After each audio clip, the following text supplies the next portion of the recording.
Hey everybody, Alex Newman here with The New American. We are at the Red Pill Expo, and with us a returning guest, Dr. Juliette Engel, an extraordinary human being, medical doctor, also came out of the MK Ultra program. She's written books about it, and her talk today is going to be about sex trafficking, the trafficking of human beings for sexual purposes and how to stop it. Dr. Engel, thank you so much for being with us. Tell us about, is this really a problem in America? We know it happens in other countries. I know you worked on it a lot in Russia, but is that really a problem in America too? Yeah, in fact, I was working on the problem between 1999 and 2009 in Russia, living there, running an underground railroad rescuing trafficking victims. And we collected a lot of information about where victims of trafficking were being sent. And one of the things I discovered was one of the main, actually the top destination was the United States. So I thought this was a big discovery, and because it was a significant number that were being trafficked to the United States from Russia. And so I brought it to the State Department, I brought it to Congress, I brought it to the Trafficking in Persons Office, and nobody wanted to hear it. And of course I took it to the U.S. Embassy, and they didn't want to know about it. So I thought that was really strange. And so that was my first experience of realizing that the trafficking problem was happening in the United States, that international victims were at least coming through Russia, probably from everywhere, and going into the United States. And the government was not going to do anything about it at the federal level. So we went on and created a series of small organizations. We supported the people in Russia. Russia was a completely different situation than it is here. I mean, it was right after the financial crash of 1998. People were living in dire poverty.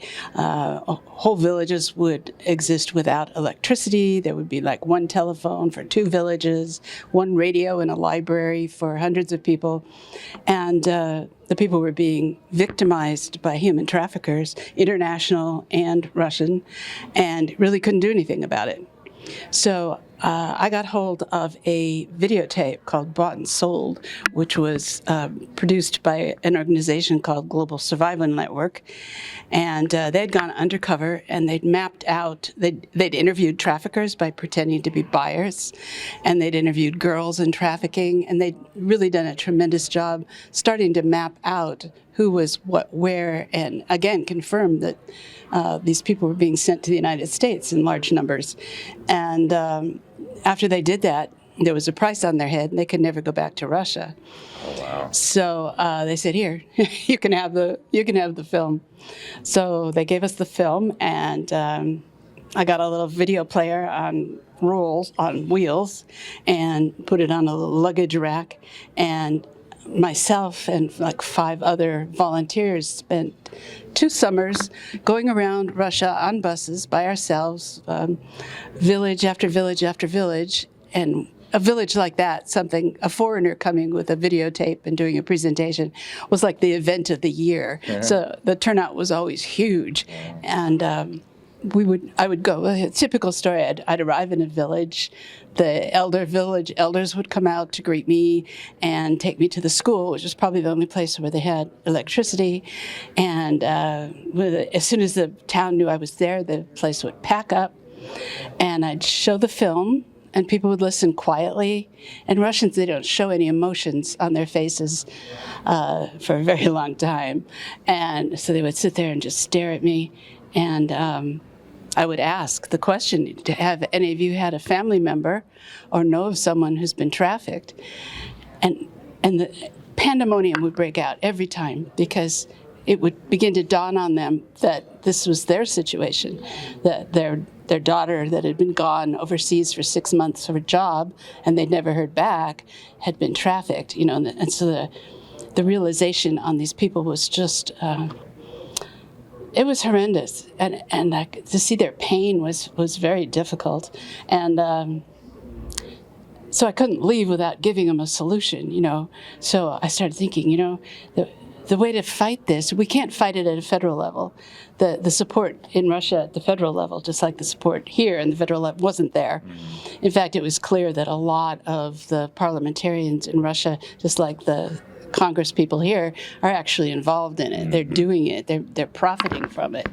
Is that why you think it's so difficult to get the federal government involved here? Because there's so much involvement at the high levels of power? I think it's a combination of corruption and lawlessness and laziness and bureaucratic stuffiness, and I think money laundering. A lot of that's going on through these massive organizations that get these huge grants to do things that they don't do, and then they fake the lists of employees. I mean, we've been caught up in that, where we get sub-grants through one of these huge organizations, and we get listed like we have 15 employees, and we really have 2.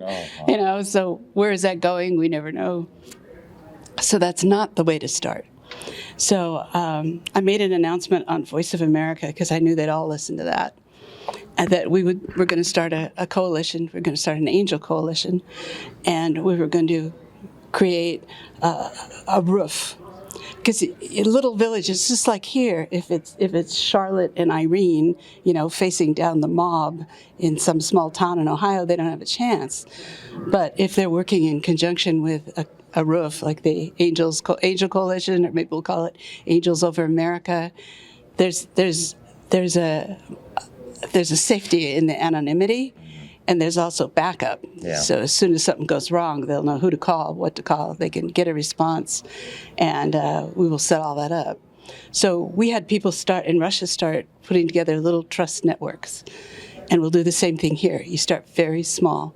It's you, someone you trust, someone you know in the police department. Doesn't have to be the chief of police, just anyone.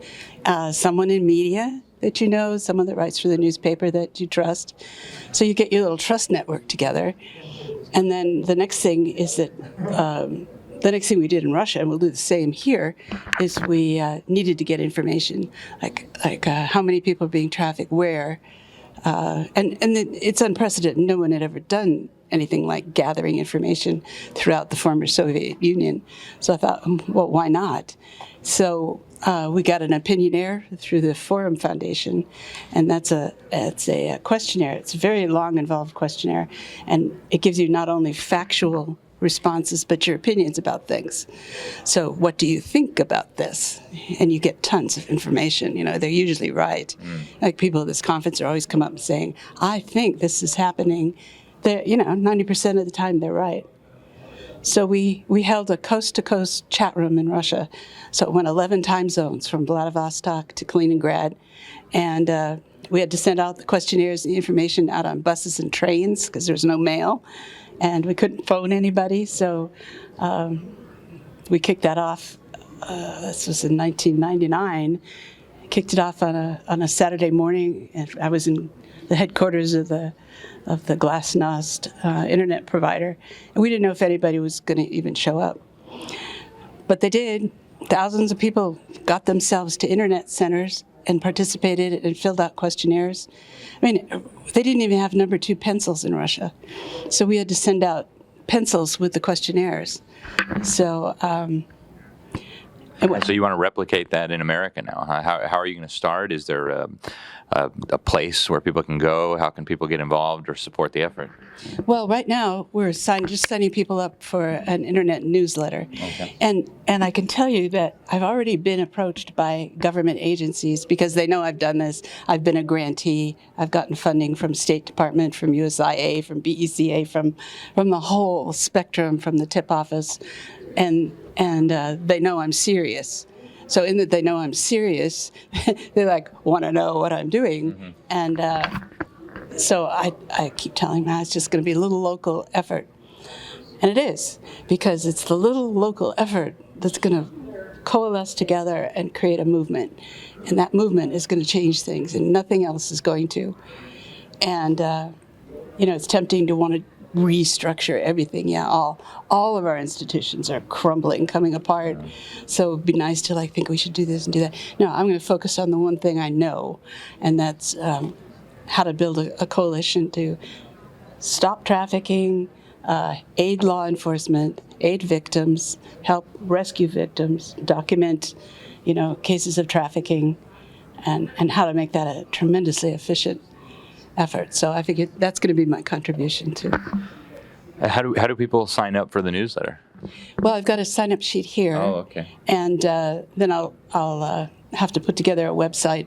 But I think I look at the group here, and I think everybody we need is here. And these people, if we get 20 people signed up, then those people will start their trust networks, and we'll get each one of them will have 5 trusted people, and then other people will start to come. So rather than put it out there as a come one, come all, you're going to get everything, I'd rather have my own trust network. So I want people that I've eyeballed with, and I know are sincere about not just sabotaging us, because we'll be sabotaged right and left. Yeah. And as soon as there's money, then people start competing. So we don't have any money, fine. Yeah. Before we let you go, I know you, we talked about this the last time we had you on the program. You went through some crazy stuff as a child. In fact, you were involved in things like this involving the government itself. Probably it's my view, yes. Yeah, well, give us a short summary of some of what you experienced as a child growing up and the MK Ultra program and your involvement in it. Well, I was the victim of child trafficking, and my father sold me to a CIA cult called Sex Magic, which was an MK Ultra Monarch program. And I was in that until I escaped at the age of 17. And that involved every horrible thing you can think of. And the thing that saved me was, this is kind of an interesting aside about Ed Griffin. The chairman of the Red Pill Expo. Yeah. Yes. And the fact that I wind up here at the Red Pill Expo after all this time. But when I was 15 years old, I was coming to the end of high school, and at that point, if you're in the MK Ultra program, you either sell your soul and get the rewards and become like a high government official or movie star, whatever they want to put you, whether you're talented or not. You're going to get the gold if you give them your soul. And I wasn't going to do that. But the alternative is they make it clear they're going to kill you. So I had no future, basically. So I was casting around for answers. And I started going to John Birch Society meetings because I could bicycle there. I could get there on my bike. And I listened to one speaker in particular who was talking about conformity and communism, and as opposed to the individual. And how it was conformity that destroys civilization. So the blandness, the bureaucracy, the weight of everything, just like we are now, brought down Greece and Rome. And I was so impressed by that I wrote it in my secret diary. I wrote all down about the conformity and about individualism and Greece and Rome. Those weren't 15-year-old ideas, but they had a tremendous effect on me. And within a year of listening to that talk, I ran away from the MK Ultra program and enrolled myself in the University of Washington and started life as an individual. It was as if that speaker was saying, it's okay to be an individual. You can go on your own and you can do just fine. That's what I was hearing, and it's not exactly what he was saying. And that was Ed Griffin. That was Ed Griffin. That was Ed Griffin. And so I have followed his work and his writing all this time without really putting it together. And then I found that old diary, and I thought, I wonder if he was the one that was talking. So I asked him, and that was him. What a small world. It's incredible. 60 years ago. So full circle, I'm back right here with him on his 90th birthday. Pretty amazing, Dr. Engel. Before we let you go, what's the best place for people to get your book? As it's available on Amazon, I guess. Where do you prefer that people buy it? Amazon's fine, or Trine Day, which is my publisher. But if they go to my website, which is Juliette Engel, all one word, .com, you can see the books, see the stories, see the history of the Angel Coalition, link up to some documents and reports from what we did in Russia. So that's the place to go. But I'm deliberately, I want to keep this low-key. I really want the people that would do this, whether there's money or there isn't money, just for the love, just the true patriots, and I'm doing it for the love of our children, and that's how I want it to start. All the talent, all that will come. Just like the Angel Coalition went from 20 women that ranged from piano teachers to educators. It was the whole range, lawyers, accountants. They just wanted to do it, and it grew within 10 years into an international behemoth that was running rescue operations all over the world, basically. And in 10 years, we rescued over 70,000 people. It's amazing. Yeah, because you get the police trained so that, they pick up one girl and then they get the girl, but you have to teach them, then get the girl to take them to the brothel. Then you get all of them, so you get 100. So amazing.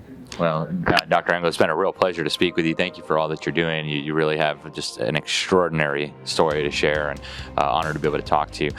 Please keep us posted, and we'll catch up with you soon. All right. Yes. Thank you. All right, folks. Again, Alex Newman here at the Red Pill Expo with the New American. This is Dr. Juliette Engel. Go check out the website, check out the book. Until next time, God bless you all.